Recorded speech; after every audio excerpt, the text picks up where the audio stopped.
Good morning, everyone. My name is Andrew Hall. You may call me Dr. Kennard. Before we start in the actual horrible news that's coming out of the Supreme Court, I just want to share with you some sage words from, if we don't have secular saints, but if we did, it might be this man here. They're really something, aren't they? They're all in favor of the unborn. They will do anything for the unborn. But once you're born, you're on your own. Pro-life conservatives are obsessed with the fetus from conception to 9 months. After that, they don't want to know about you. They don't want to hear from you. No, nothing. No neonatal care, no daycare, no Head Start, no school lunch, no food stamps, no welfare, no nothing. If you're pre-born, you're fine. If you're preschool, you're fucked. I'm not going to play the whole bit. You can find it on the internet. You might find this surprising since you're watching this on the internet, that there's a bit that you can find George Carlin on the internet. I just want to get this in. All right, let's just do this, right? It's difficult to even form the words. These are the U.S. states where abortion rights could be under threat if Roe versus Wade is overturned. And if you haven't heard the news, there's a leaked brief coming out of the Supreme Court. It came out last night that looks like Roe versus Wade is going to be overturned. Links to these stories are in the description below, everyone. Many Americans anxiously anticipating the Supreme Court's decision on Roe versus Wade. We may have been offered a glimpse of what's to come when Politico revealed last night, or Monday night, what it describes as a draft Supreme Court opinion that would upend the landmark abortion rights case. Though the unearthing of the draft has no immediate effect on abortion access, the preliminary opinion, which has not yet been independently confirmed by CNN, would overturn Roe versus Wade if a majority of justices decide to join in, leaving state legislators to weigh their own abortion policies. For those of you who are just tuning in or don't really know the background of Roe versus Wade here in the States, because we have many viewers from Commonwealth countries, from overseas. In 1973, Roe versus Wade court decision affirmed the right to receive abortion services under the 14th Amendment, ruling that abortions were constitutionally protected up until about 23 weeks, when a fetus can typically live outside the womb. Last year, the Supreme Court agreed to hear a challenge to Mississippi's 15-week abortion ban, setting the court up to examine decades of precedent set by Roe.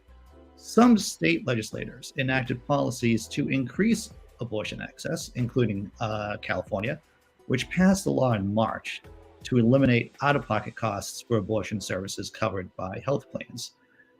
And in Colorado, where Democratic lawmakers codified the right to receive an abortion in the state, Massachusetts did something similar too. Here's a quote from Supreme Court Justice Alito from the draft paper that was leaked last night. Roe was egregiously wrong from the start. Its reasoning was exceptionally weak, and the decision has had damaging consequences. As far from bringing about a national settlement of the abortion issue, Roe and Casey have inflamed debate and deepened division. And this is, of course, Alito in an initial draft majority opinion. What's funny is how conservatives are always saying that they're trying to make sure that we're unified, right? It's really the Democrats that are dividing us. And no, if Alito is trying to say that revoking Wade is going to unify the country, that at its face is absurd. A person familiar with the court's deliberations said that 4 of the Republican appointed justices, Thomas, Gorsuch, Kavanaugh, and Barrett, had voted with Alito in the conference held among the justices after hearing oral arguments in December. And that lineup remains unchanged as of this week. The 3 Democratic appointed justices, Weyer, Sotomayor and Kagan are working on one or more dissents, according to this source. How Chief Justice Roberts will ultimately vote and whether he will join in an already written opinion or draft his own is unclear. But what is clear is that looks like the Republicans the conservatives have their 5 votes. They have their 5 votes. So what does this look like in terms of states and what they're going to do? Well, let's take a look at some infographics, everyone. These are the states that banned abortions prior to Roe versus Wade. And you can see you have a few states in the old Confederacy, along with some northern states and, of course, Arizona. So these are the states that banned abortion prior to Roe versus Wade. These are the states that have trigger bans. Trigger bans, just as the name suggests, that if Roe versus Wade does get struck down, bans automatically click into place in these states. These states pass bans or extreme limits on abortion that could be enforced without Roe versus Wade. Like I said, no one is surprised with the list here. This is basically Jesus land.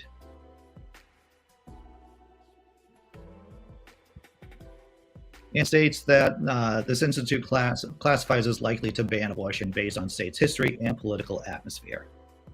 So there you go, everyone. So what are some of the state laws going to look like?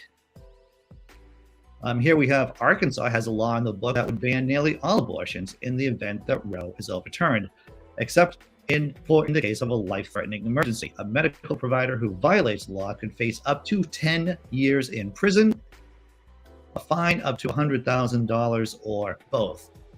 Last year, a federal judge blocked another bill passed by state legislators, which aimed to block nearly all abortions and made no exceptions for rape or incest.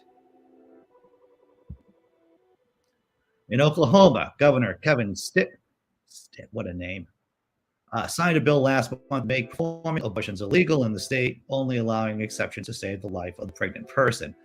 The measure makes performing an abortion or attempting to perform one a felony, punishable by a maximum fine of $100,000, a maximum of 10 years in state prison, or both. A second bill signed into law last week sets a timeline for provisions to go into effect, depending on how the Supreme Court rules. Look, for too long, Orthodox, I'm going to talk about the secular movement here. I'm going to talk about the atheist movement and how we've been sleepwalking, everyone, politically speaking. I've had a couple of conversations with atheists online about the states which banned atheists from holding public office. Link in the description below. These are states, of course, in their constitution. They have laws basically stating that atheists cannot hold public office. Now, those laws, those state laws are unconstitutional. And the Supreme Court said that they're unconstitutional. Now, there's one thing that we've learned during the age of Trump and post-Trump is that politics trump the law. Politics trump the law.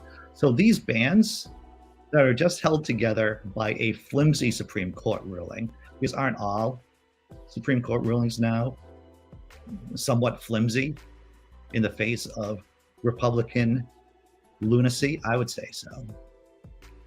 So that's why I have the register to vote up there in the corner. If you are here in the States, if you are, because I think it's one of my shortcomings that I do not say enough how important it is for people to go out and register to vote and then go out and vote. So I'm going to be leaving that up there, everyone. I don't know how long. Another takeaway before I close out the show. I want to talk about Marcus Aurelius, the Roman emperor.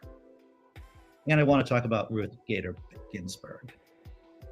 As many people know, Marcus Aurelius was one of the 5 good emperors. He was the last of the 5 good emperors.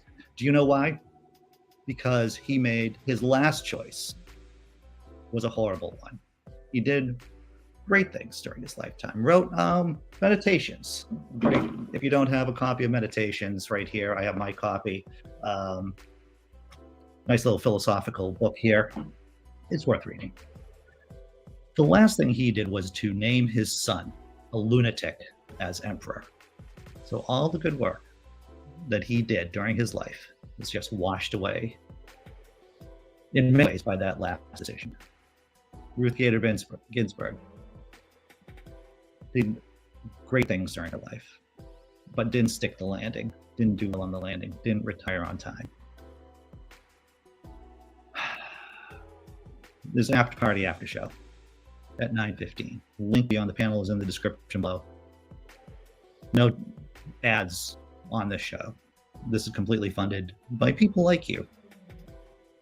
People who are patrons, people who are YouTube members, people who toss in a couple of shekels in the Venmo and PayPal account. I'm going to check out the chat before closing things up and seeing how we do.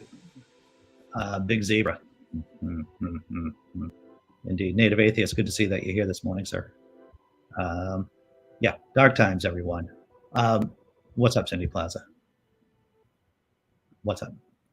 I hope to see you all at 9:15 on the after party after show. I'm gonna drop a cat video, I guess. Try to brighten our lives up a little bit, put a smile on my face. I don't want to end the show on a downer. So I'm gonna drop a cat video. And then a thank you video for supporters. And I'll see you at 9:15, everyone. Take care. Good luck.